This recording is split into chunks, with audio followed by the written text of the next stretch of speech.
Well, good morning. It's Friday, the 20th of December. Welcome to my home. Coffee's on, fire's going, nice and toasty in here.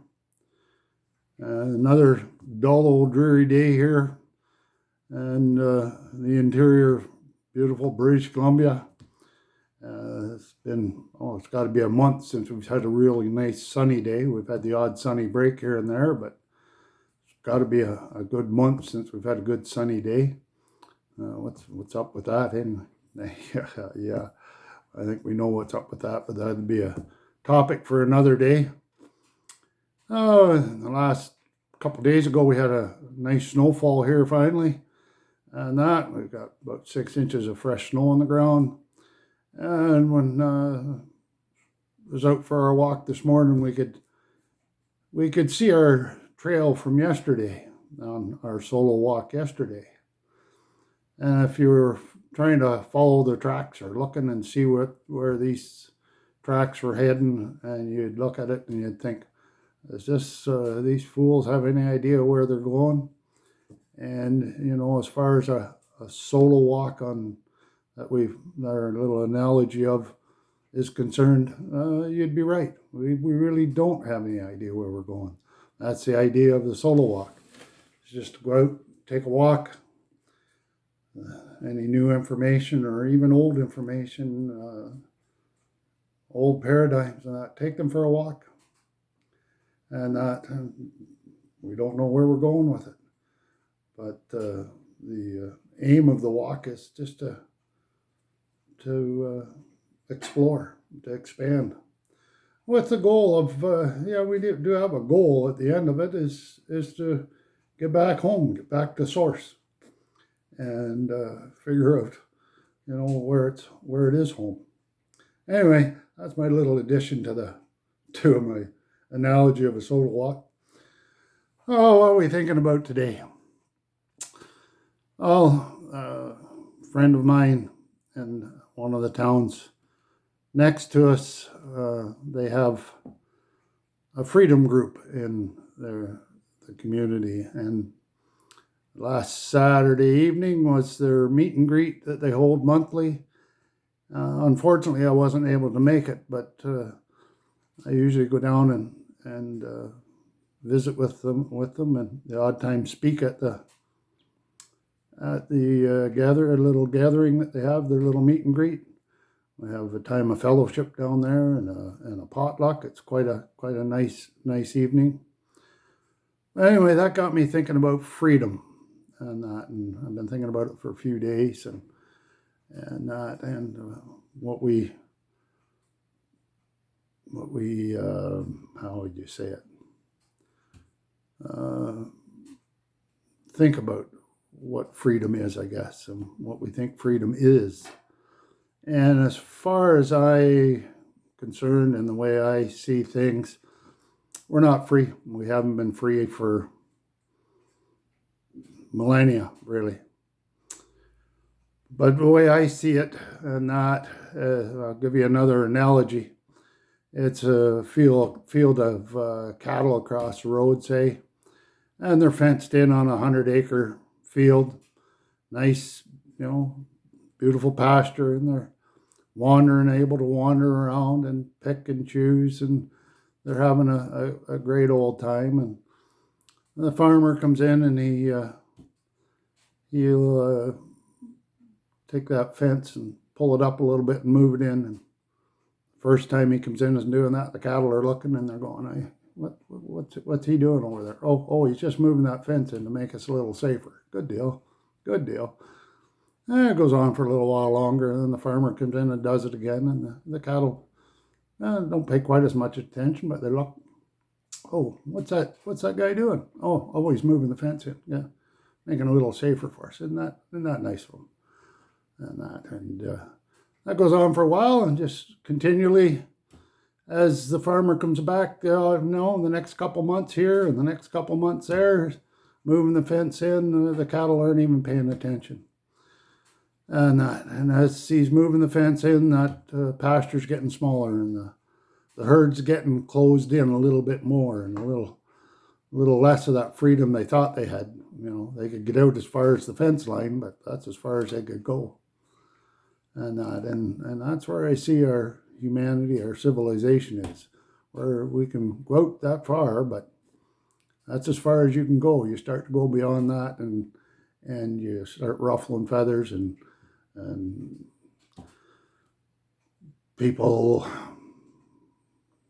it's outside of their comfort zones when somebody wanders outside that fence a little bit, and it ruffles their feathers, gets them upset.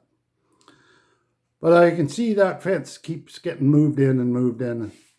It isn't too long, that there's not enough grass to eat, so the farmer brings in a little bit of grass and a little bit of hay and feeds the herd while they're wandering around. And oh, isn't that nice of the farmer? Yeah, he brought us in some supplies and looking after us. Isn't that nice? And that fence gets moved in a little bit closer and a little bit tighter, and then there's no food in that.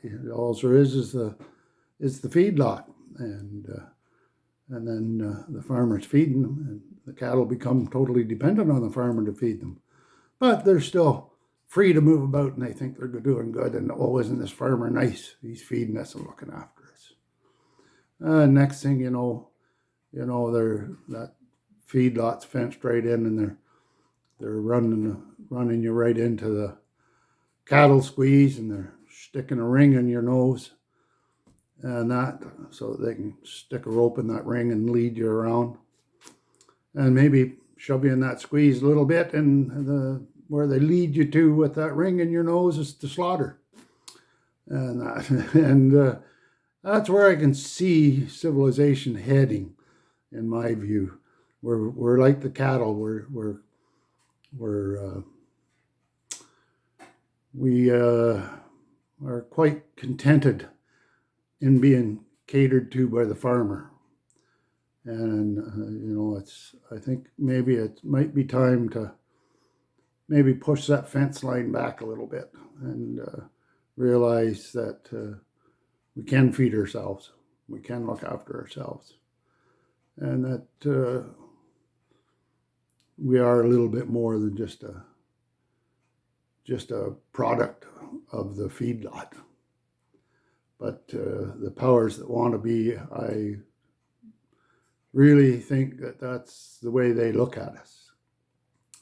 And it's not just the ones that people are thinking about being the powers that want to be, the Trudeaus and the Macrons and the friggin' WEF and the United Nations. Yeah, they're all part of it, but they're all front people, as far as I can understand. And that it's goes far deeper than that. It's I think it's more of a spiritual battle. But anyway, we'll get into that another day. Like I said, I think we'll just maybe leave it at that and give you maybe think about that little analogy about freedom and how free we truly are not. Freedom is sovereignty, and we're not a sovereign race. We're not a free race, I don't believe.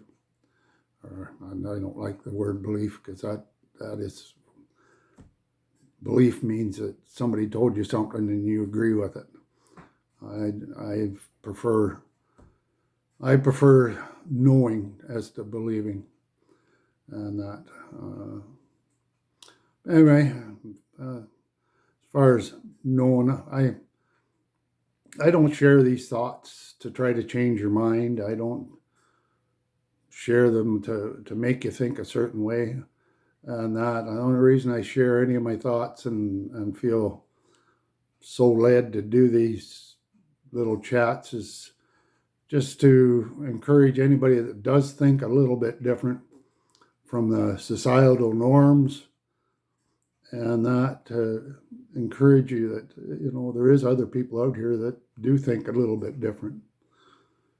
And for anybody that may happen to be watching this that thinks I'm totally nuts and that the society norms are great, maybe, just listening to this old fool here will give you the bit of incentive to maybe just look at things just a little bit different, maybe, and just start to explore. Like if you have eyes to see and ears to hear, you look around, it isn't hard to see that things aren't the way they should be in any way. Anyway, I guess I'll probably leave it right there. And just tell your family that you love them, your loved ones, give them a hug, be the best you can be, and just be kind, show a little love and a little compassion to people. Make the choice to be good, the choice to be kind. After all, you choose. Anyway, love you. Have a great day. And thank you for listening to the old man again. Bye-bye.